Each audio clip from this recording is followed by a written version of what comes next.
नमस्कार दोस्तों, स्वागत है आपका अमिताभ अग्निहोत्री जी के एक नए जोरदार धमाकेदार डिबेट वीडियो में। कांग्रेसियों का तो ये था कि दोस्तों अब तक वो यही कर रहे थे कि फेक नैरेटिव फैलाओ, फेक प्रोपेगेंडा बनाओ और फैलाओ और निकल जाओ, कोई कुछ नहीं करने वाला। लेकिन दोस्तों ये फंसने वाले हैं।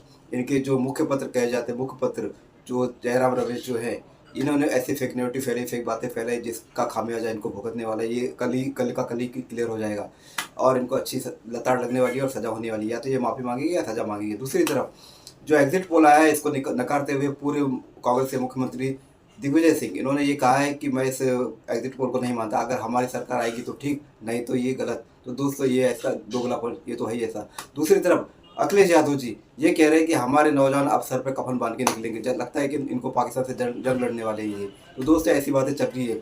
अमिताभ अग्निहोत्री जी इसी टॉपिक पर ये डिबेट कर रहे हैं समाजवादी पार्टी के प्रवक्ता के साथ। और अमिताभ अग्निहोत्री जी बहुत सारी ऐसी बातें कर रहे हैं जिनसे इन प्रोपेगेंडाधारियों की और ये जो जितने विपक्षी इंडिया अलायंस है, इन सब की लंका अमिताभ अग्निहोत्री जी अच्छे से लगा रहे हैं। दोस्तों डिबेट इंटरेस्टिंग है, पूरा देखिए, आपको इंटरेस्ट अवश्य आएगा। तो चलिए शुरू करते हैं डिबेट वीडियो। Let's start. बड़ी शोशेबाजी एक शब्द है, शिगुफा छोड़ना। मेरी सभी मित्रों को सलाह है, शिगुफेबाजी से थोड़ा अभी परहेज रखिए, माहौल टाइट है। पूछिए कैसे? जयराम रमेश ने कहा था कि गृहमंत्री अमित शाह ने 150 कलेक्टर्स को फोन लगाया और उनसे कहा कि वो चुनाव में गड़बड़ी करनी है। ठीक, आयोग ने उनसे लिस्ट मांग ली 150 कलेक्टर्स की। तो पहले तो कल उन्होंने कहा था 7 दिन का समय दे दो, आयोग ने कहा आज शाम 7 बजे तक जवाब दीजिए, 150 डिस्ट्रिक्ट मजिस्ट्रेट्स की लिस्ट दीजिए, नहीं तो आपके खिलाफ कार्रवाई करेंगे, जयराम रमेश के खिलाफ। इसलिए आज की रात भारी है, आज की रात भारी है। इसीलिए मैं तो शुरुआत से कह रहा भैया थेतरा ही छोड़ो। अब 150 कलेक्टर का नाम दो और नहीं दो तो मुकदमा लिखाओ, जेल जाओ। कीर्ति निधि करो या मरो की स्थिति चुनाव में कहां आती है? अब तो चुनाव हो गया, अब तो कल तो रिजल्ट आना। 2 ऑप्शन है, लड्डू खाएं या रिक्शे बैठ के घर चले जाएं चुपचाप, बस। तीसरा तो कोई ऑप्शन नहीं बनता नहीं चुनाव परिणाम वाले दिन। भैया तो हम लड्डू खाएंगे और भांगड़ा करेंगे, या नहीं खाएंगे, चुपचाप अपनी गाड़ी में बैठेंगे, घर चले जाएंगे। इसमें सर पे कफन बांध लिया नौजवानों ने, और करो और मरो। क्या किसी और इशारा है कि भाई कुछ करना है परिणाम के बाद? ऐसा तो इंदिरा गांधी ने भी नहीं किया था कि सब कांग्रेसियों सर पे कफन बांध लो, करो या मरो।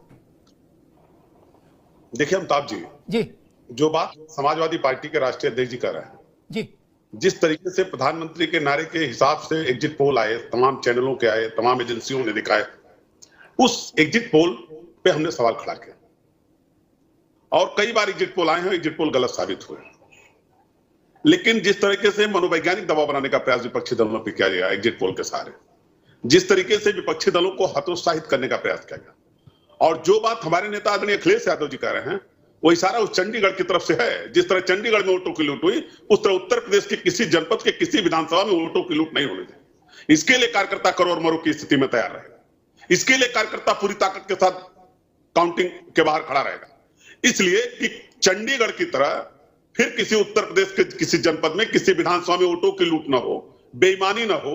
जो 17 सी फॉर्म दिए गए हैं उस आंकड़े के हिसाब से उतने ही वोटों की गिनती हो, इसके लिए करो और मरो की स्थिति है। और जो फिर जनादेश आएगा, जनादेश का सब सम्मान करेंगे, जनादेश का हम भी सम्मान करेंगे, लेकिन बेईमानी होगी, कोई बेईमानी करने का प्रयास करेगा। एक मिनट, मतलब हम समझते हैं। एक मिनट रुको बाबू, 1 मिनट रुको, मैं क्लियर, अरे रुको भाई, मैं एक स्पष्टीकरण चाह रहा हूं। ये करो मरो सर पे कफन, ये सर पे कफन घोषणा में रिजल्ट की घोषणा होने तक ही बांधे रखेंगे, उसके बाद तो हटा देंगे ना, कि उसके बाद भी बांधे रखेंगे? ये समझना मैंने कहा जनादेश का सम्मान करेंगे, सब करेंगे। अच्छा। लेकिन चंडीगढ़ नहीं बनने देंगे। ठीक, चंडीगढ़ की तरह जिस तरह वोटों की लूट की ठीक, समझ गए, ये क्लैरिफिकेशन जरूरी था अखिलेश जी की बात। ठीक है, उसके लिए हमारे कार्यकर्ता एकदम मुस्तैद के साथ तैयार हैं जी। लेकिन आपके नेता जो बड़े बूढ़े हैं आपके परिवार के कुनबे के, दिग्विजय बाबू, वो कह रहे हैं कि अगर हमारी सरकार बनी तो ये जनता का ओरिजिनल इलेक्शन है, और अगर भाजपा वालों की बन गई तो हम इसको डुप्लीकेट मानेंगे। अब इसके बाद तो फिर ये करो मरो में फेल हो गया। नहीं, वो तो इससे बड़ी वैक्सीन ले आए दिग्विजय। नहीं, अब इस थेतरे के आगे तो प्रणाम करने के अलावा कुछ नहीं हो सकता। वैक्सीन तो भारतीय जनता पार्टी भी लाई थी। अरे मैं क्या पूछ रहा हूं यार, इस थेतरे के आगे तो कोई बुद्धिमान आदमी कुछ नहीं बोल सकता कि मेरी सरकार बनेगी तो मैं परिणाम मानूंगा, नहीं तो कह दूंगा परिणाम फर्जी है। कैसी बात हो रही है? ये वो लोग हैं जो 10 साल चीफ मिनिस्टर रहे, ये वो लोग हैं जो 10 साल निर्वाचित मुख्यमंत्री नहीं है। अजब बात है, आपको जिताने के लिए चुनाव है क्या? ये किसी को जिताने के लिए चुनाव होता है क्या? 64 करोड़ लोगों ने वोट डाला, उनकी मर्जी। दिग्विजय सिंह का गठबंधन हार भी सकता है, जीत भी सकता है। दिग्विजय कह रहे मानेंगे नहीं, समाजवादी पार्टी वाले कह रहे सर पे कफन बांध लो। ऐसा लग रहा भारत पाकिस्तान में युद्ध होना है कल यार। अरे जो कुछ बांधना बूंदना था सर पे, वो चुनाव प्रचार के दौरान बांधते भाई। अरे आपने देखा नहीं चंडीगढ़ में बेईमानी हुई ऑटो के लूट? रोहित ठीक है, ठीक अग्रवाल जी, खामोश रह गए। ठीक, वोट नहीं की लूट कतई होने खामोश मत रखिए। आप हम करें, अगर आप बलिदान नहीं, देना, आप कुर्बानी देखो, देना, देखो, जो छोटी शब्द लूट इस्तेमाल होने करना चाहे वो करिए, ठीक बात है। एग्जिट पोल नहीं मानते, अच्छी बात, हर आदमी को आजादी है, माने या ना माने। लेकिन कोई ना ये कैसे कह सकता है कोई हमको दबाव में लेने की कोशिश हो रही है एग्जिट पोल। अरे हमें जब उधर नहीं देखना तो कुछ भी चलाते रहो, कुछ भी आता रहे। अगर हमारे पास अपना एग्जिट पोल है तो हमको शांत रहना चाहिए। अगर हमारे पास अपनी जानकारी है जी हम जीत रहे हैं, बोले एग्जिट पोल इतने ज्यादा दिखा दिए इसलिए अब हम सर पे कफन बांध लेंगे, ये तो कोई बात नहीं हुई। भारत का चुनाव सर पे कफन बांधने का तो चुनाव कभी रहा ही नहीं। ये तो शांति से होने वाला चुनाव रहा, और अब तो दशकों हो गए, चुनावी हिंसा भी खत्म हो गई। सत्ता हस्तांतरण में कभी ऐसा नहीं हुआ कि कोई तमंचा गोट में लेके चला गया हो, बोले आज नहीं छोड़ेंगे सत्ता, क्या ऐसा भी नहीं हुआ। नगर पालिका से लेके और केंद्रीय सरकार तक कभी निर्वाचन में विवाद ऐसा हुआ ही नहीं कि कफन बांधना पड़े सर पे। ये तो प्लाट की लड़ाई हो, कोई हमारे मकान पर कब्जा कर ले, जमीन पर कब्जा कर ले, तो ये होता है भाई अब कफन बांध लो। आपके कंठ में भरोसा तब पैदा हो जब आप ये कहो कि भाई ये चुनावी प्रक्रिया पारदर्शी नहीं थी, ईमानदार नहीं थी, इसलिए मैं कन्नौज से जीत भी जाऊंगा तो इस्तीफा दे दूंगा। राहुल गांधी कहें कि ये प्रक्रिया ठीक नहीं है, इसमें फॉर्म 17 और फॉर्म 16 और फॉर्म 81 और ईवीएम और वीवीपैट क्या क्या है, उसमें कुछ लोचा है, और इसलिए अगर हम रायबरेली से जीत भी जाएंगे बायनाट से तो भी हम इस्तीफा दे देंगे। इतना तो बोलो तो बात में दम आ जाएगी। अब गुड्डू से कह रहे तू कफन बांध ले, तो गुड्डू भी तो समझदार है, वो भी समोसे और जलेबी का नाश्ता कर रहा है आजकल चुनाव के मौसम में। वो मूर्ख है क्या, कफन बांध लेगा? आप कहिए कि हम इस्तीफा देके सड़क पर लड़ेंगे, नहीं ना, आप लड़ेंगे नहीं, और चेलों से कह रहे हो कफन बांध लो। दिग्विजय सिंह जीतेंगे नहीं जीतेंगे मुझे नहीं पता, लेकिन अगर भाजपा की 300 सीटें आ गई और दिग्विजय जीत जाए गलती से, तो क्या दिग्विजय सिंह छोड़ देंगे अपनी सीट? क्योंकि तब तो उनके कहे के मुताबिक ये गड़बड़ है।